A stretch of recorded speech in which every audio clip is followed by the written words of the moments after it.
We have a great panel of speakers, and these speakers will introduce themselves as they start their various sessions.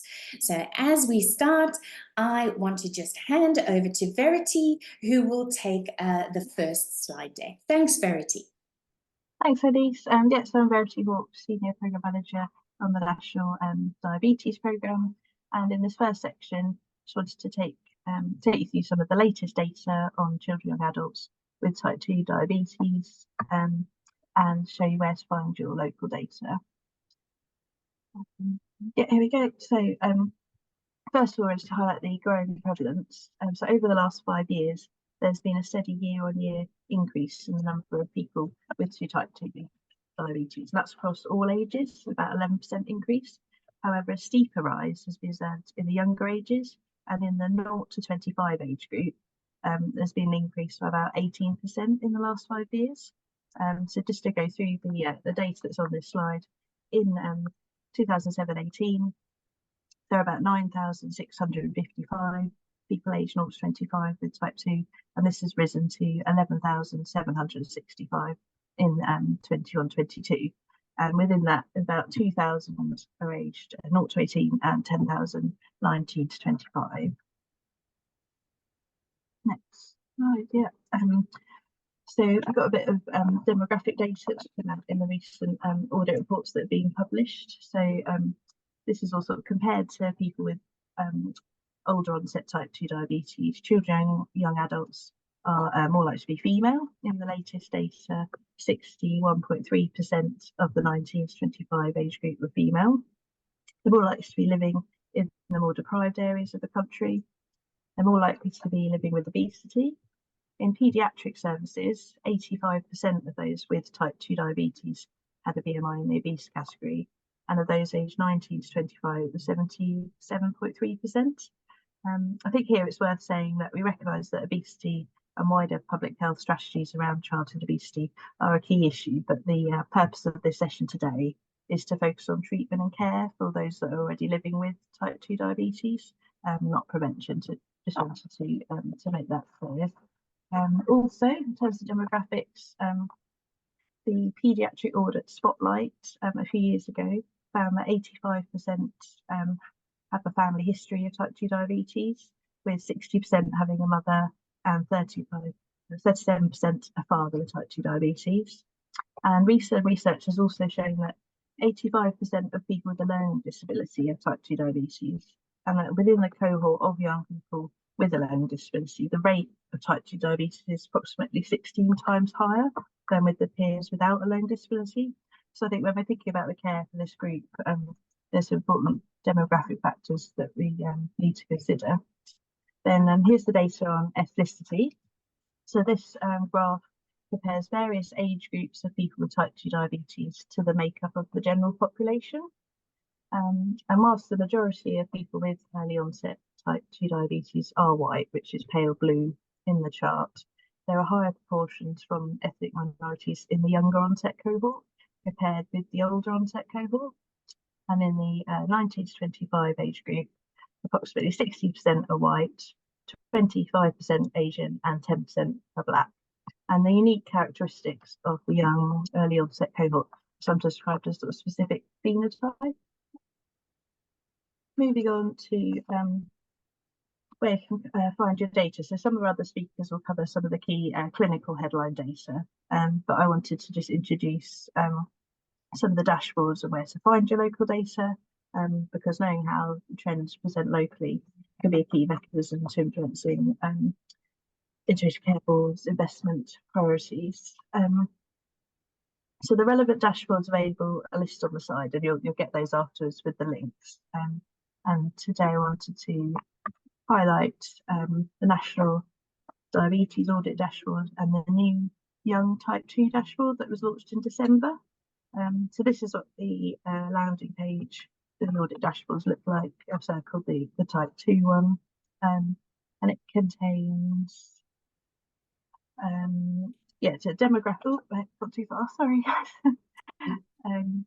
It contains the demographic breakdowns of the young type 2 cohort, including age, BMI, deprivation, ethnicity and information on locality of care, so primary care or secondary care, care process achievement, broken down by demographics, treatment targets, and organisation level data on care process and treatment targets. And what we've put in this screenshot is care process completion in the 11 ICUs in the Midlands, and gives you quite a nice presentation and shows that there's variation across that region and opportunities to share good practice and support improvement. So thank you. I'm now going to pass on to Dita Aswani to talk about the new patient-facing resources for young people with type 2 diabetes. Thank you very much. My name's Dita Aswani. Thank you, Verity. I'm a consultant paediatrician working in Sheffield, and I work in diabetes and also weight management. I'm here today to present some patient-facing resources which are new from DigiBeat. I've been involved with the project board for the Young Type 2 resources. So DigiBeat, for those of you who are not familiar, is a video platform and app. It's a one-stop shop for resources to support young people's self-management up to the age of 25. And until recently, it's been primarily a type 1 resource. If you're working in paediatric practice, you'll be very familiar with it, as 95% of clinics are now signed up, and clinic numbers show us that about 83% of patients are uptaking the resource, which leads to consistent messaging through a reliable platform. It was founded by families living with diabetes and is now funded by NHS England, and all the content is clinically approved by the diabetes team at Leeds Children's Hospital. Just find my thing to move on. Oh, lost the cursor. Can you move on for me? Sure. Oh, there it is. Thank you. So following the first National Paediatric Diabetes Type 2 Spotlight Audit in 2020, the Royal College of Paediatrics consulted with young people living with type 2 to understand how they felt about their condition and what services could do to support them. Young people themselves brought up themes such as stigma, being unable to explain the condition to their friends, and a lack of information given to them, but having to do their own research to find it. What they were able to find out about themselves about type 2 didn't relate to their age group or ethnicity, and it wasn't in a format that they found appealing or one that suited their learning styles. So in order to provide parity to type 1, the Young Type 2 platform and app was developed and launched in April 23. The resources on there are available in multiple languages. They've been co-produced by young people living with type 2 and healthcare professionals. And there are a combination of animated explainers, patient story videos, and bite-sized PDFs, which are downloadable. They've been designed to take account of the styles and formats that young people say that they prefer, including the amount of information on each resource and relatable content delivered to them by people with lived experience. Let's see if that's moving on. So there is a video here that I'd like to play, but unfortunately we've had sound issues, so I'm going to play it anyway. It'll be silent, but this can be circulated afterwards. Now that you've set up your DigiBeat app, you're ready to use it. The homepage has lots of different areas for you to explore. There is a treatment area to support you with how type 2 can be managed. And there is an essential films button where you can get to grips with what type 2 is, and any essential care information that you might need. There are films to watch, and you can favourite the ones you like, and they will appear on your homepage, making it easier to access. There is a quiz area, so you can test your knowledge. You can receive updates from DigiBeat and your clinic in the news area. And there is an award section, which shows your progress through the app. A searchable dictionary is also available, in case you need to find out some names. By clicking the play button at the bottom of the screen, you'll have access to emotional wellbeing support, food resources to help you make healthy food choices, and a range of activity and exercise resources. The My T2D section is a place where you can store your own information about your type 2, set healthy living goals for your diabetes, and either yourself or your clinic can add appointments which sync to your phone's calendar. There is information on sick day rules, and you can keep a food diary by uploading a photo from your phone. You can store your medication and even track and record your HbA1c results, as well as your school or college healthcare plan. Your clinic's contact number is also there, in case you need to get in touch.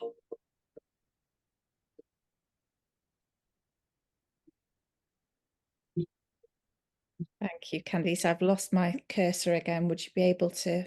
Sure. So as you can see from that video, there are a range of different resources. Patient stories, animated explainers, and PDFs. Trying to move on. So it's fair to say that this is the basic platform, and the resources being continuously reviewed and improved by the project board who meet regularly, and this is in response to feedback. A priority for us has been providing information on contraception, pre-pregnancy planning, and optimising a safe pregnancy, as we know how significantly higher the risks are in type 2. So PDFs and animations are already available on these topics. And next to come is a new pregnancy series of short modules by expert Eleanor Scott, and we're hoping to launch these in April.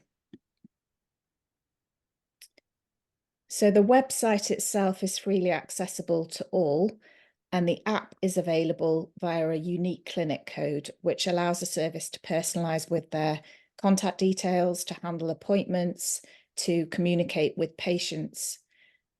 We know, as Verity said, there are a large number of type 2 patients seen in primary care up to the age of 25, and those up to the age of 18 who are advised to stay in secondary care, a significant proportion are lost to follow-up.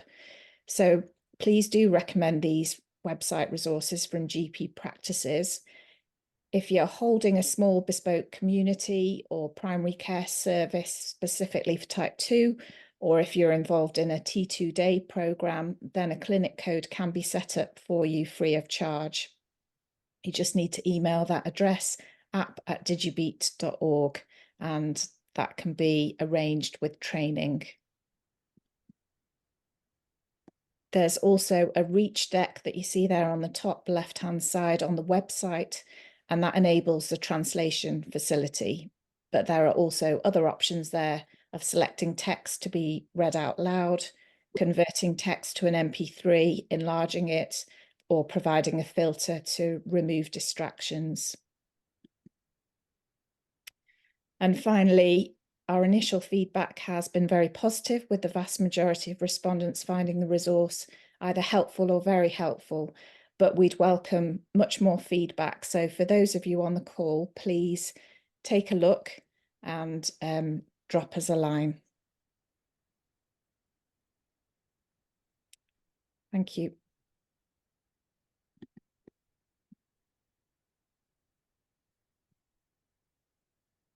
Fabulous. Thank you very much. We're going to hand over now to Fulya to take us further.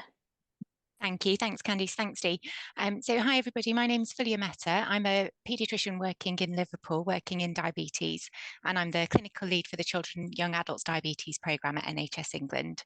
And I'm going to talk to you briefly about the management of type 2 diabetes in children and young adults.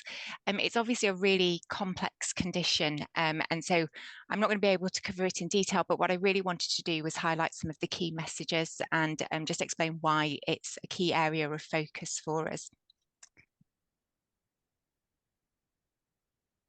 So what we do know about type 2 diabetes in this younger age group is that it's associated with a much more rapid progression to hypoglycemia and early development of complications and significant reduction in life expectancy compared to type 2 diabetes when it's diagnosed later in life.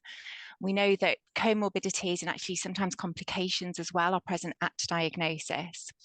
And we know that even when we do identify these comorbidities and complications, treatment rates are relatively low.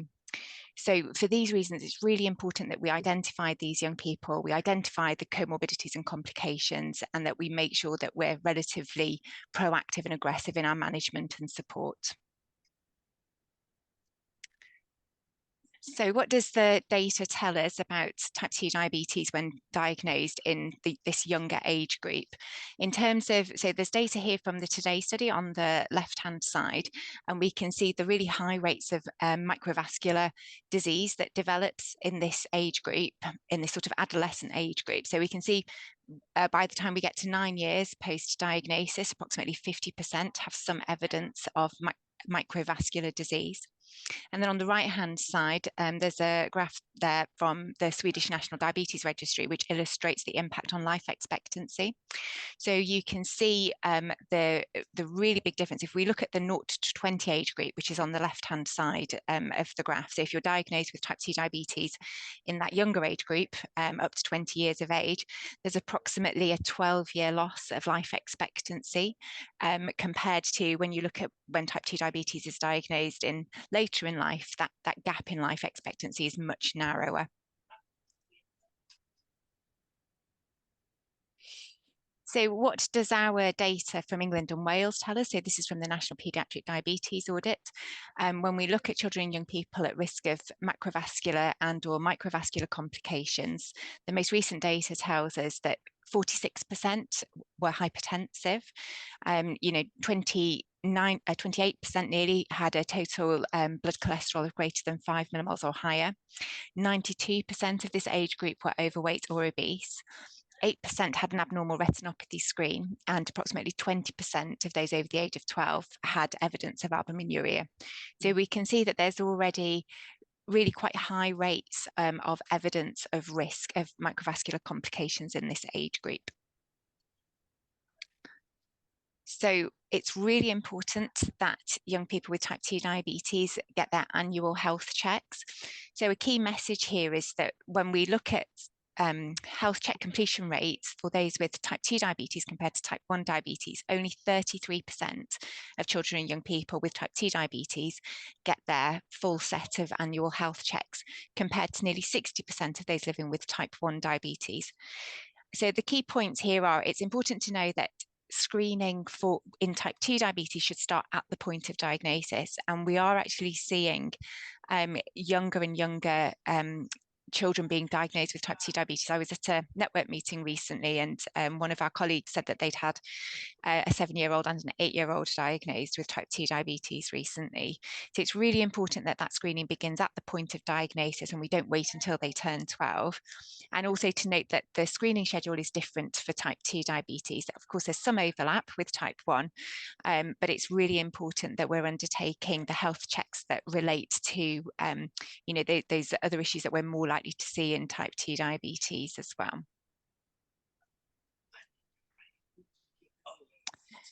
So what does the data look like over time? So again, this is from the National Paediatric Diabetes Audit, and this is the percentage of children and young people who completed a full year of care. You can see, I'm sure all my paediatric colleagues are very familiar with this, but we can see the care process completion rates for the different elements that are required for young people living with type 2 diabetes. And you can see that the overall relatively low rates of all key care processes. I think the things that areas we particularly need to focus on, where we're not so good in paediatrics, is the foot examination, the urine, checking a urine albumin creatinine ratio.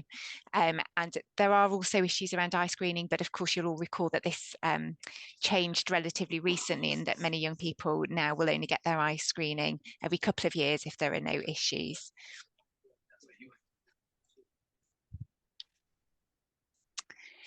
So another key message is that we see really significant variation in terms of care process completion across different services, different ICSs and different regions.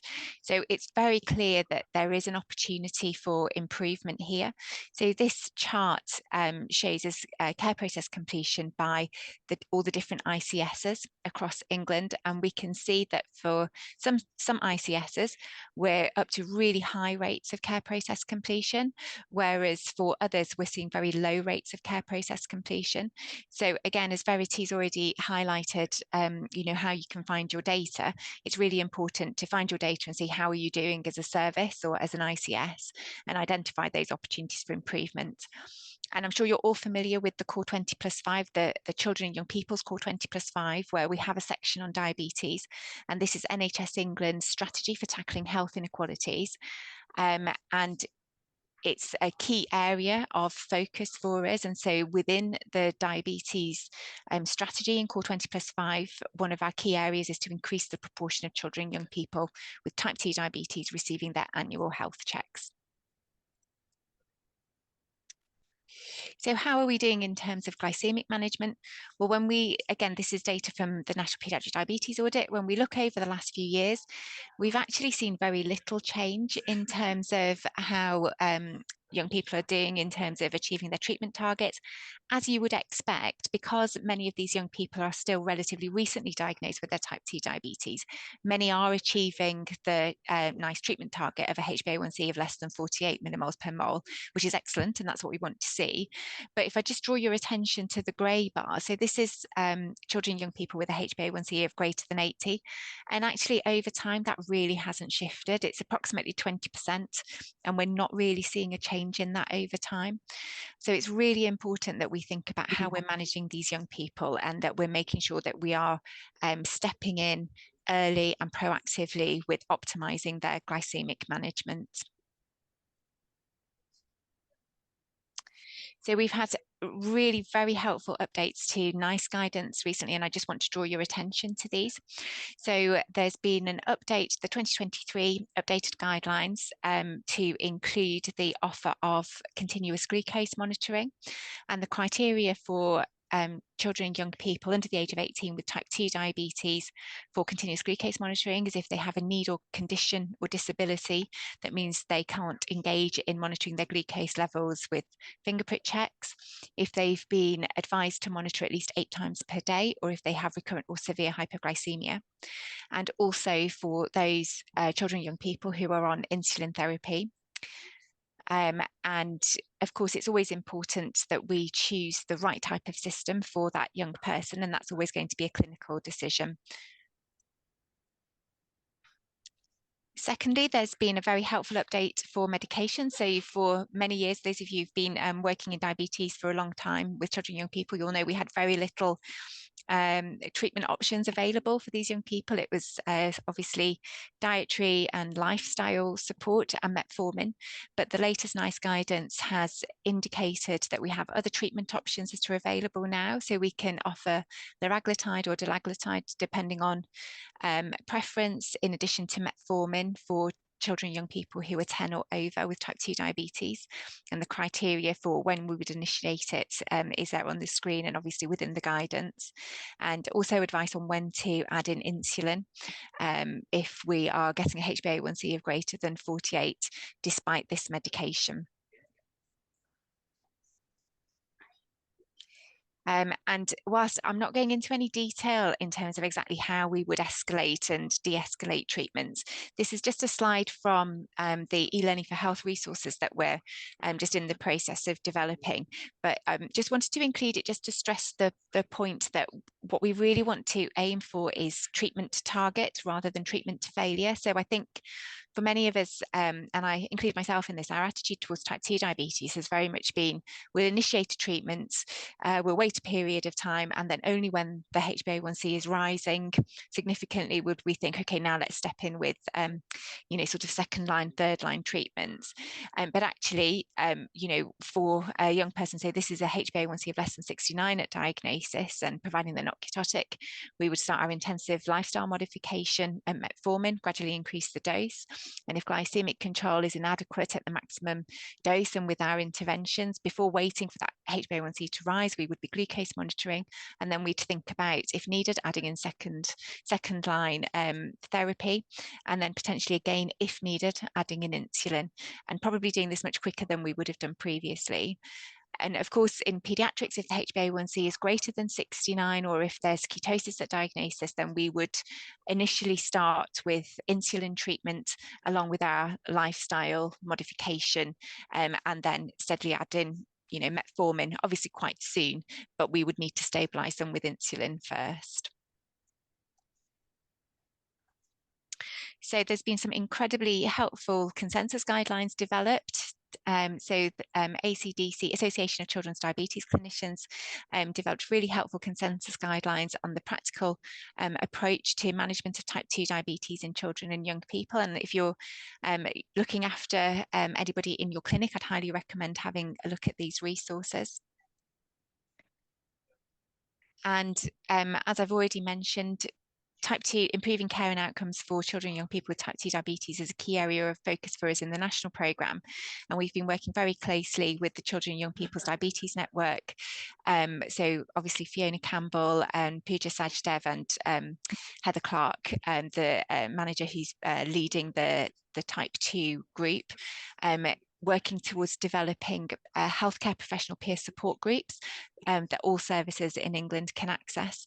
Because I think one of the key messages that's come across to us is that as paediatricians, we are relatively inexperienced, most of us, in looking after young people with type 2 diabetes. Many of us will have less than 5 young people on our caseload with type 2 diabetes.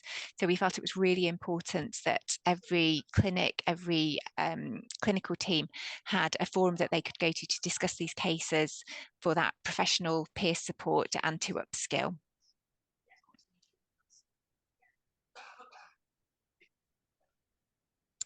And as I've already mentioned, we are nearing completion of developing a new e-learning module for paediatric diabetes teams, with the aim of improving awareness in the diagnosis, treatment and management of children and young people living with type 2 diabetes.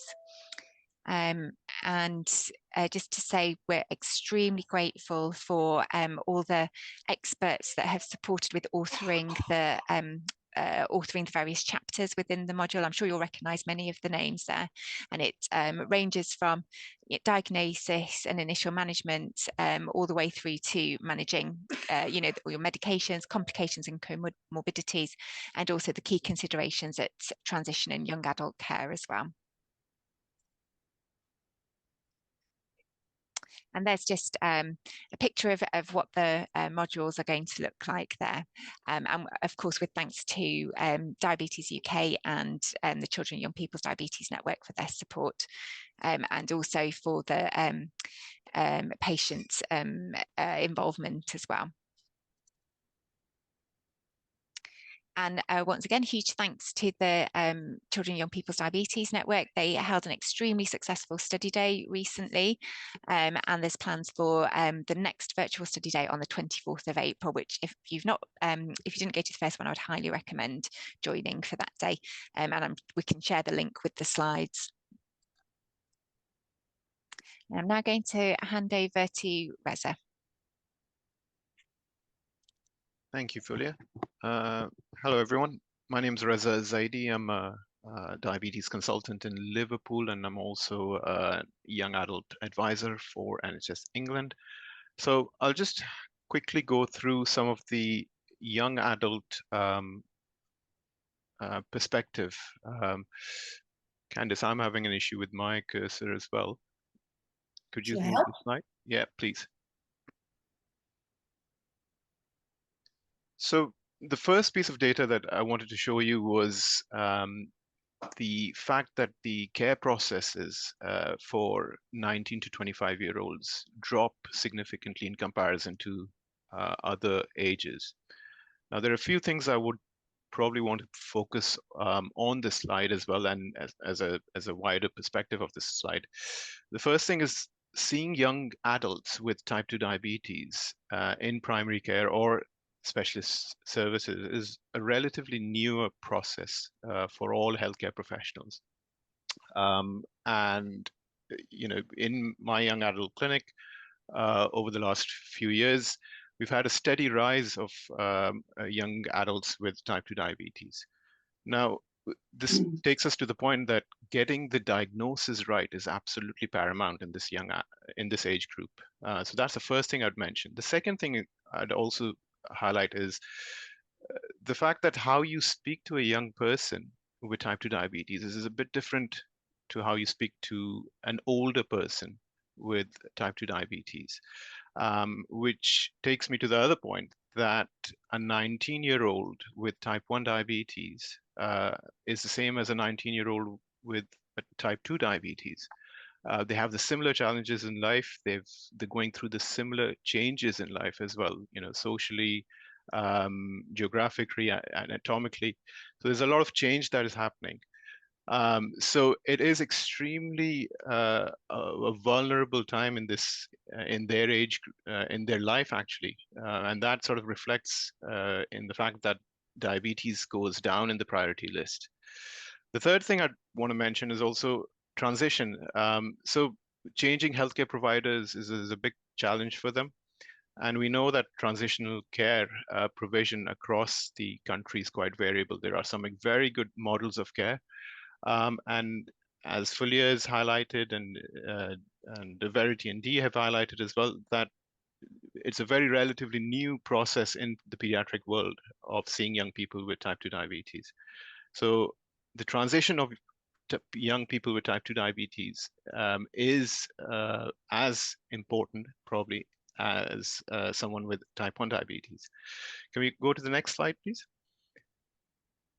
So in the last couple of years, NHS England has embarked on a new pilot program for transition and young adult care. This is going to span across 3 years with 15 sites involved. And the idea is to work around a national service specification. And the sites are being funded nationally to deliver the service specification, but also come up with more innovative models to sort of influence broader learning. There will be an extensive evaluation process through this pilot program and with an eventual outcome reporting probably next year. Can we go to the next slide, please? Now, NHS England has partnered with Ipsos to evaluate this, and the evaluation will be done in 2 ways. One, to see the impact of this pilot program through, well, looking at engagement, clinical outcomes, and well-being and experience, but also whether the process is feasible and sustainable and scalable. The tools that are going to be used, there's a wide array of tools that are being used to evaluate this process. There's quite an elaborate minimum data set, along with an extensive patient survey, along with field work involving opinions and feedback from healthcare professionals. All of this then impacts on the evaluation report that will come out next year. But for the purposes of this presentation and today's meeting, we have some insight into the patient engagement aspect of this pilot program. Now, you will all know that whoever's involved in transitional and young adult diabetes care, retaining people in the services is one of probably one of the fundamental aspects of this business. So some of the feedback that we've got from the various sites, I'll just share that with you. Candice, can we go to the next slide, please? So the sites have, across the country, have used quite a few new ways to support and engage young people. So some people have established peer support groups, youth workers. There have been examples of social media use, along with clinics being held at flexible timings or closer to universities. There are also examples of improved pathways for young people who are admitted into the hospital with a DKA, and an improved pathway to get them into an outpatient setting very quickly. There have been examples of preclinical questionnaires. But also, I think one of the crucial aspects of this pilot program is to come up with examples or innovation around how engagement has been with primary care. So there have been some models or some sites who've integrated with community diabetes services. They've identified a young person's champion nurse within practices. And other sites have developed and refined elaborate databases to search for young people who've been lost to the service and get them back into the young adult diabetes service. So this is quite a good learning process for all of us. And I'm sure when the eventual report comes out next year, we will have a more structured approach of the innovations used. So I'm going to just take that in to, I think it's Karen next. So that segues into Karen's section next. Thanks. Thanks so much, Reza. Can everyone hear me okay? Good, thank you. Hello, everyone. My name is Karen Kennedy, and I'm the Assistant Director within the Diabetes Programme at NHS England. Thank you so much for joining us. I want to focus us in now on another aspect of the work that we're doing both nationally and locally for young people, children and young people with type 2 diabetes.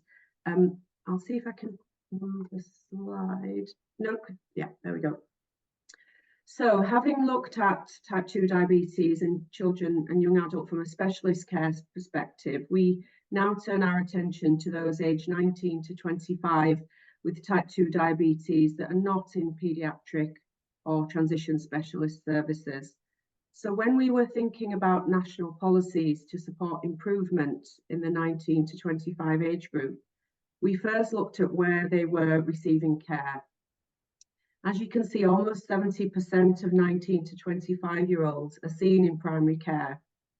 In terms of numbers, that's just shy of 10,000 of the 11,800 or so people, young people in the 19 to 20, under 25 age group with type 2 diabetes. And that works out about 1.5 people per GP practice in that 19 to 25 age bracket. So that number's important, and I'll come back to that later. Next slide, please. As we saw earlier, the numbers of type 2 young people with type 2 diabetes is increasing. And so there's a clear scope to improve care through care process completion and treatment target attainment. A further very important factor is pregnancy preparedness, and the importance of that I'll come back to later. So to support systems in making improvements, a group of clinicians with expertise in type 2 diabetes came together to develop a new national policy called the T2Day Type 2 Diabetes in the Young programme. Now the programme is for the 18 to 25-year-old age group, yes, but it also includes those up to 39 years. And there are two reasons for this. Firstly, the definition of early onset type 2 diabetes is up to the age of 40. And secondly, going back to those numbers in each GP practice that we talked about earlier, there's about 1.5 people with type 2 in the 19 to 25 age group. And so we wanted to ensure that there was a sufficient number to make an intervention and a policy viable. So the intervention covers 18 to 39 years, but in the context of this webinar, very importantly, we're thinking about those up to 25 clearly as young people. So the T2Day programme brings together a range of existing evidence-based interventions. These are delivered in a targeted way, and they're supported by additional funded clinical and admin time. Next slide, please.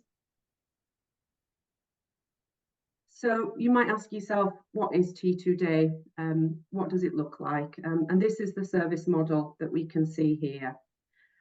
So as it shows on the top line, there's 2 years of national funding. We had last year, and now going into the next financial year up to March 2025.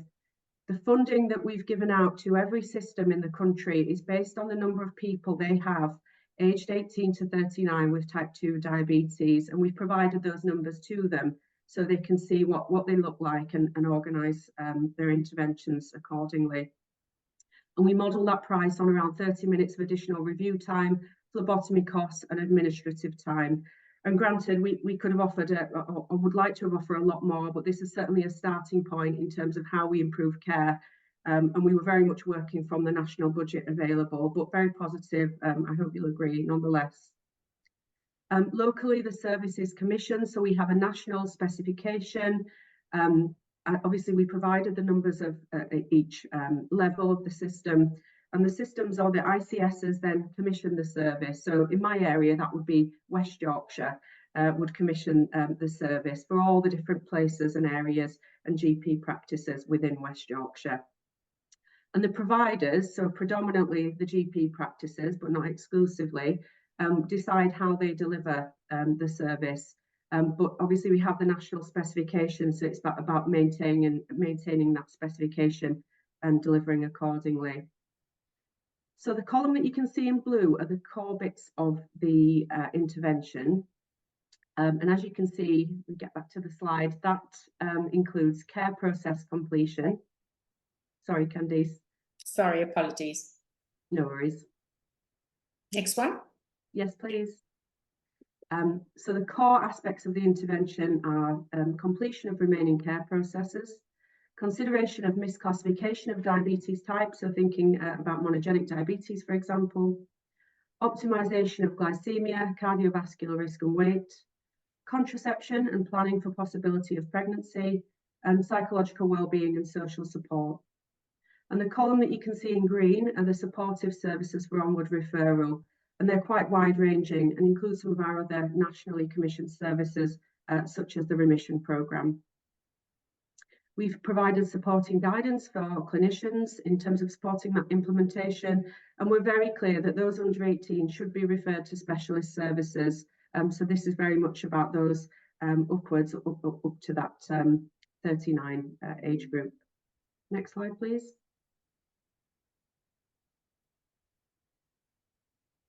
So I'd just like to focus in on a really important aspect of the T2 day intervention, and that was one of the aspects that you saw in green around contraception and planning for pregnancy.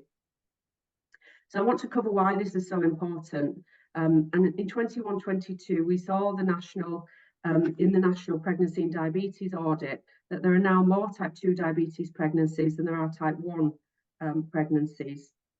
The majority of these pregnancies are in women from the 2 most deprived quintiles, and we can see that 53% are of minority ethnicity. They tend to have a higher BMI than mothers with type 1 diabetes too. So worryingly, the 21-22 NPID audit showed that less than 10% of women with type 2 diabetes were well prepared for pregnancy.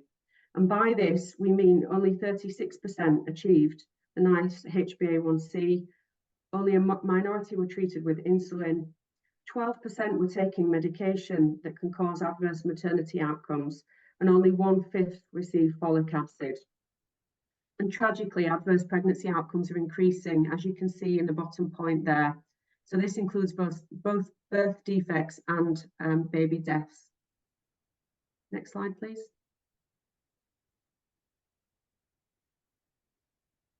We can also see that the percentage of pregnancies with serious adverse outcomes increases the higher the HbA1c is in early pregnancy, and rates are higher in type 2 diabetes pregnancies in terms of adverse outcomes than in type 1 diabetes.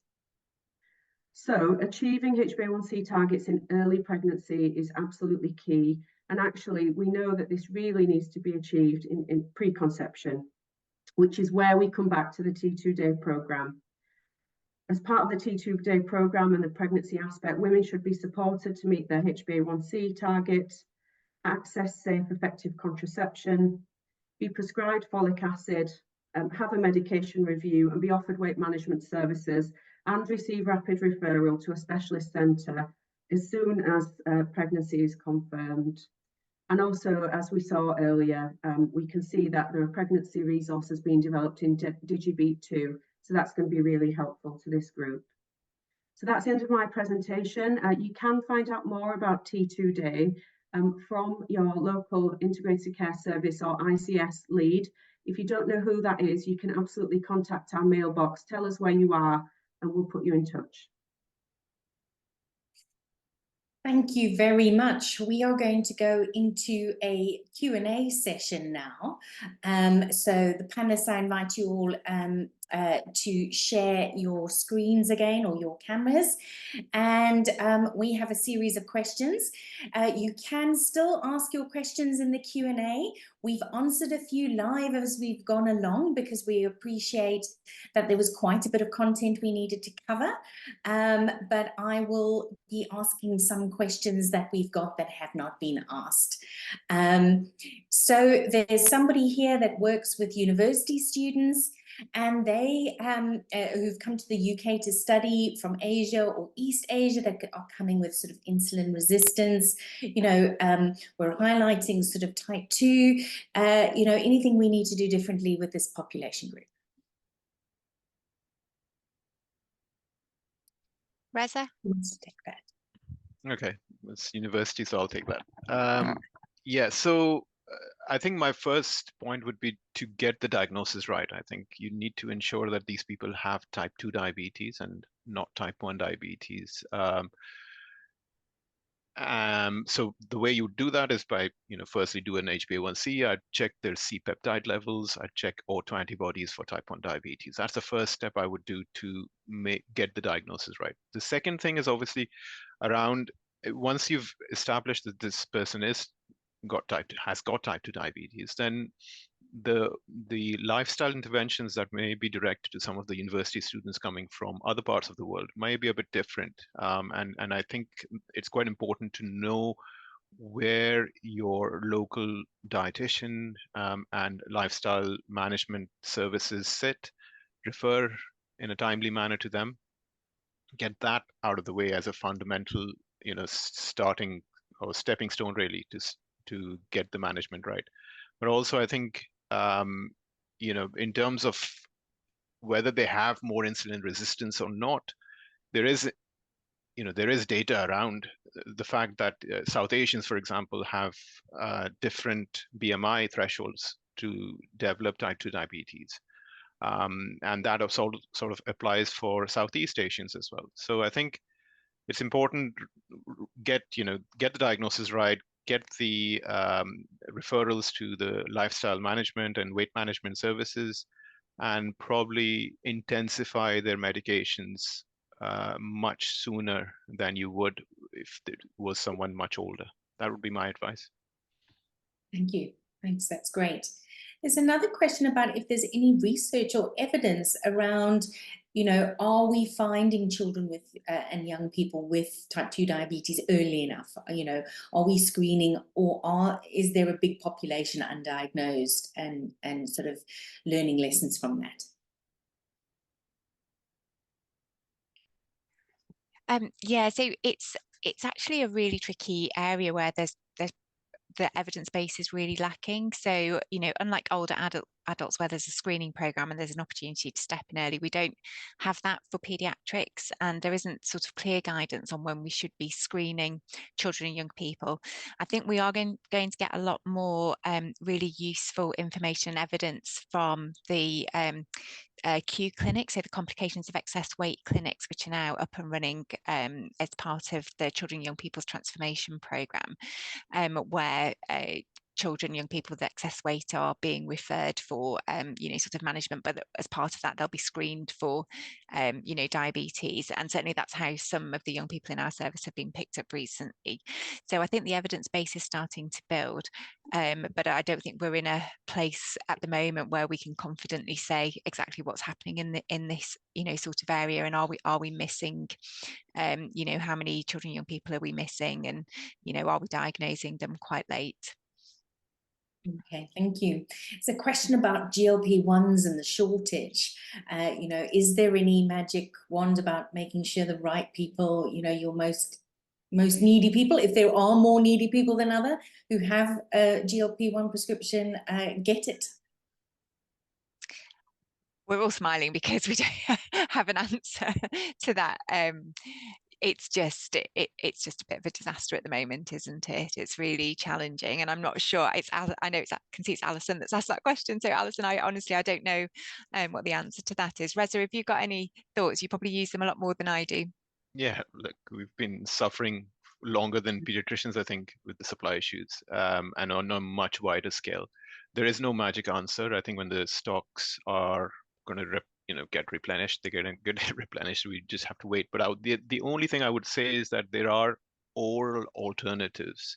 So, for example, semaglutide, and again, this applies to young adults, and you'll have to check the licensing around for less than 18-year-olds.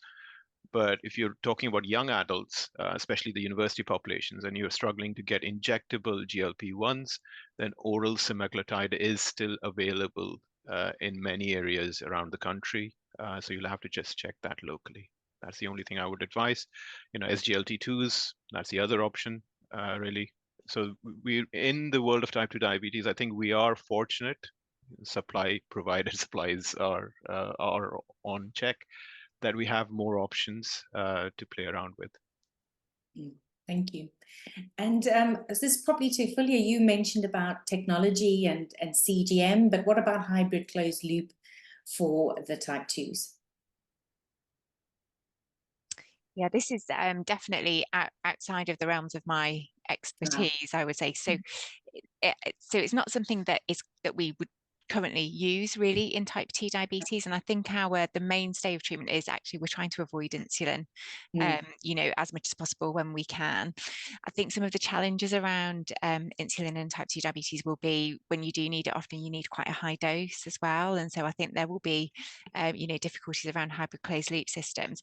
I might hand over to Reza because I think it is something that is sometimes used in adult care, and so I don't know whether there's anything you can add, Reza?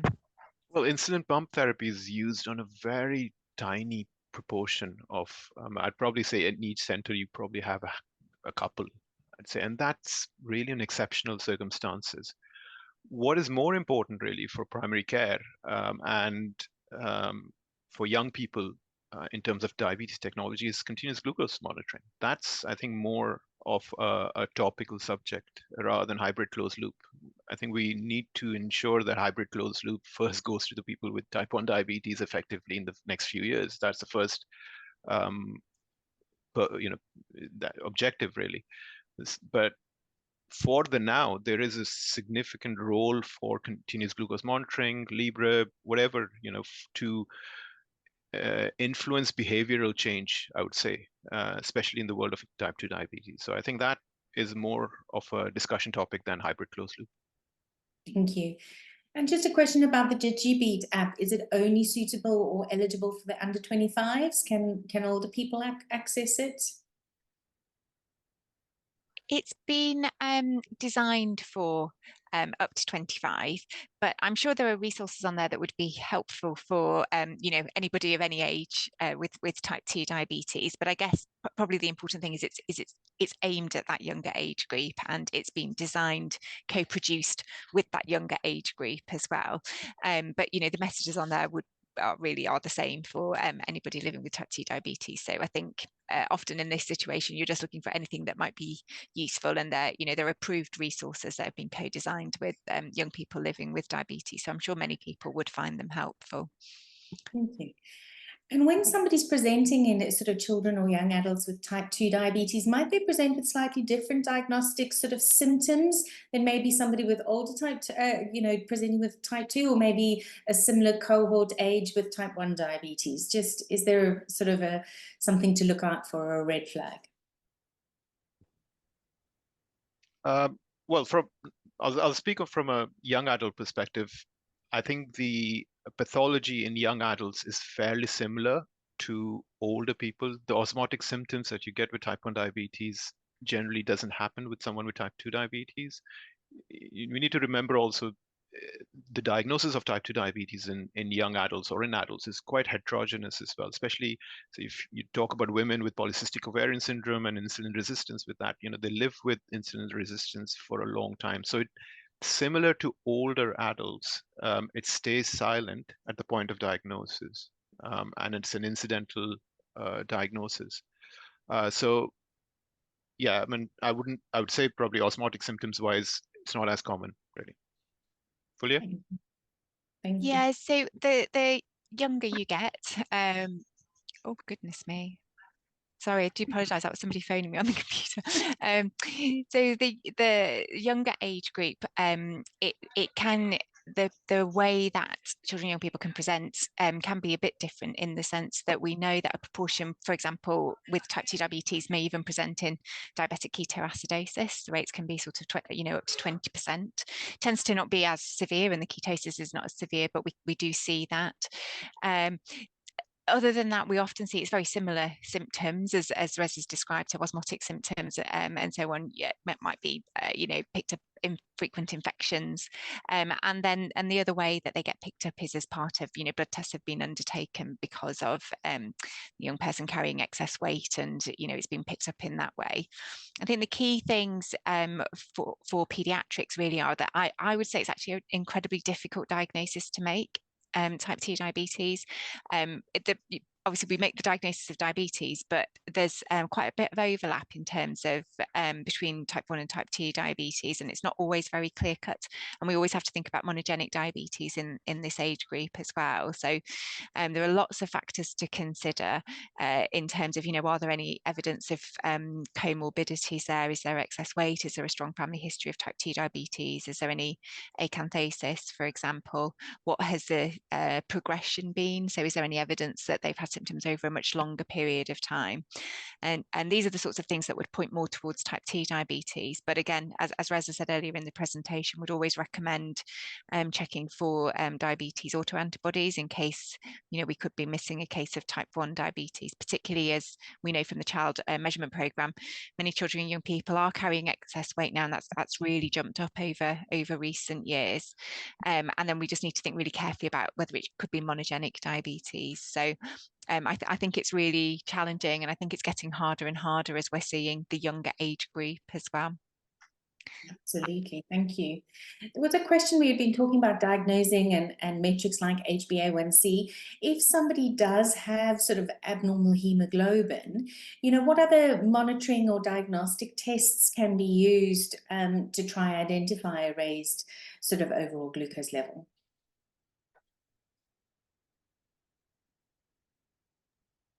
Who wants to take that? I was looking at Reza. I don't know if you want to take it. I mean, traditionally, we've done fructosamine tests. That's the only alternative that we generally do. If they have a diabetes tech associated, that's a good way of estimating as well. So those are the two options that I would suggest. Absolutely. Somebody put a quick question. It's more for sort of getting their certificate. We will be emailing you your certificates. We do know your email addresses when you registered, so we will be in contact. I'm just thinking there's one question about sort of escalating treatment. You mentioned sort of going faster along this process. Obviously, there's going to be individualization, but what is faster? Any sort of top tips? Yeah, so I suppose the point I'm making is what's often happened with type 2 diabetes in children and young people, and just in that sort of younger age group, whether they're in paediatrics or in primary care, or is that you initiate treatment and then you see them in 3 months and see where their HbA1c is up to in 3 months.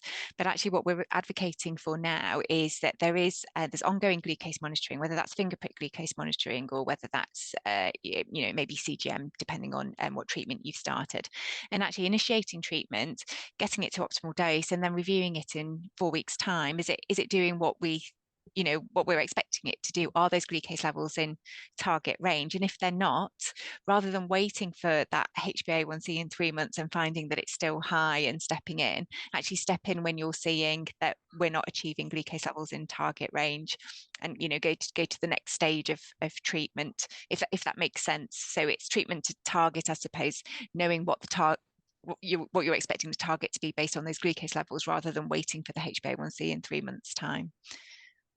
Can I just add to that, Candice? Yeah. I think intensification periods also depend on what workforce you have. And I think that's absolutely crucial currently in the systems that we work in. And that's why referral to the Today program and things like that, speed up that process of reviews and further intensifications. So we could say ideally you have a 4-week to 3-month period to intensify. But if you don't have the workforce, if you don't have the systems to support that, then I think, we can only be idealistic. So make use of the national programs that are being run. I think that would be my message. No, thank you very much. Appreciate we've run a little bit over time, but we had some really good questions there. Apologies if we haven't been able to get to all the questions today. Please do reach out to us if you have any comments or anything that you're wanting to get hold of us. I just want to share a slide again. Getting hold of us via info@cdeb.org. .uk is how we will answer your questions, and we can share those through with the panelists as well if there are anything outstanding that you wanted an answer. We will be back in contact with you, sharing the slide deck, all the links and your certificate. The recording of this webinar will also be available on the CDEB platform for you to watch back as well and share with others. But I will just thank the panelists again for your wonderful contribution. Certainly the feedback has been fabulous as we've been going along. Please do complete the poll, and you will see when you exit the webinar there will be a little survey. We'd be delighted if you fill in that survey before you rush off to your next commitment. It just gives us some valuable information about this webinar, as well as sort of other opportunities that potentially you might be interested in. So thank you very much for attending. It's been a great session on children and young adults living with type 2 diabetes. Thank you, panel, and I will draw this to a close. Have a great rest of your day, everyone.